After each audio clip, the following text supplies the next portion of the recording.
நண்பர்களே, தோழர்களே, உங்களுக்கு வணக்கம். நான் இன்னைக்கு காரைக்கால் போயிருந்தேன். இந்த வண்டியை பார்த்தேன்.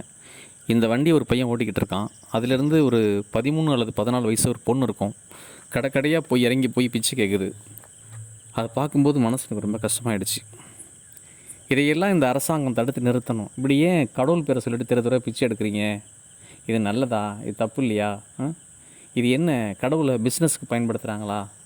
அதுவும் ஒரு பொம்பளை பிள்ளைய தெரு தெருவாக இறங்கி போக சொல்கிறான்.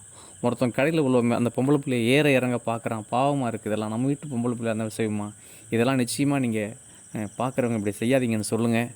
அவங்க வேறு தொழில் பார்க்கட்டுமே, நல்லா தானே இருக்கும். வேலை செஞ்சு பிழைக்கட்டும். ஏன் இதெல்லாம் செய்கிறாங்க? அப்புறம் அந்த ராமர் வேஷம் போட்டு வர்றது, அனுமார் வேஷம் போட்டு வர்றது, இப்படிலாம் செய்கிறாங்க. இதெல்லாம் தவறாக தெரியலையா? நீ கடவுள்னு நீ வழிபடுறீங்களே, நீங்கள் கடவுளை நம்புறீங்களோ நம்புறீங்களோ அதை பற்றி எனக்கு தெரியாது. ஆனால் இது எவ்வளோ ஒரு அநாகரிகமான காரியமாக இருக்குது. இதெல்லாம் செய்யக்கூடாதுன்னு நீங்கள் தடுத்து நிறுத்துங்க. இது ரொம்ப நல்லதாக இருக்கும். நன்றி.